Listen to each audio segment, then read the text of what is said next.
അല്ലതാര് മൊയ്തീനോ? എന്താണ്ടോ ഈ രാവിലെ തന്നെ നല്ല സന്തോഷത്തിലാണല്ലോ. എന്റെ കുട്ടികള് കൂടാൻ പോയോ? അതൊന്നും അല്ല ഗഫൂറെ, എനിക്ക് വിസ ശരിയായി. ഇന്ന് രാത്രി ബാംഗ്ലൂരിൽ എത്തണം. അല്ലാ, അനക്ക് ബാംഗ്ലൂരിലേക്കാണ് വിസ ശരിയായത്? ഇവിടുന്ന് ബാംഗ്ലൂരിലേക്ക് എന്തിനാണ്ടാ വിസ? അങ്ങോട്ട് പോയാ പോരെ?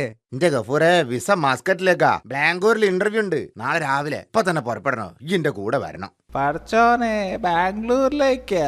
ഗഫൂർക്കാക്ക് കോഴിക്കോട് ജില്ലേന്റെ പുറത്തുപോയി പരിചയമില്ല മൊയ്തീനെ. ഈ ആ വാസുവിനൊറ്റ കൂട്ടിക്ക. അതൊന്നും വേണ്ട, ഞമ്മള് റെഡി മൊയ്തീനെ. 1 മണിക്കൂർ കൊണ്ട് ഞമ്മൾ അന്റെ മുറ്റത്തുണ്ടാവും. ഫുഡും അക്കോമഡേഷനൊക്കെ അവിടെ ഉണ്ടാവും. ഓക്കെ, ശരി.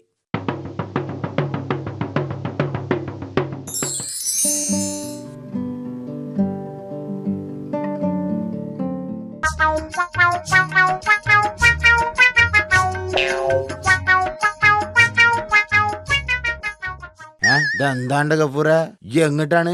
ബാംഗ്ലൂരിലേക്ക് പോണ്ടേ? കുറച്ച് കുറ്റി പുട്ടും അരിപ്പത്രിയും കോഴിക്കറിയും ചപ്പാത്തിയും ആലുവയും പഴംപൊരിയും. ഇതൊക്കെ എന്തിനാണ്ടാ കെട്ടിപ്പോയി അങ്ങോട്ട് കൊണ്ടുപോണേ? ഞാൻ പറഞ്ഞില്ലേ ഫുഡ് ആൻഡ് അക്കോമഡേഷൻ അവിടെ ഉണ്ടാവൂന്ന്. അതെന്നാണ്ടോ കാര്യം? ഫുഡ് എന്ന് പറഞ്ഞാൽ എന്താണ്? ഭക്ഷണം. അക്കോമഡേഷൻ എന്ന് പറഞ്ഞാലോ താമസം. അതായത് ഭക്ഷണം താമസിക്കോന്ന്. അത് നമുക്ക് ശരിയാവൂല.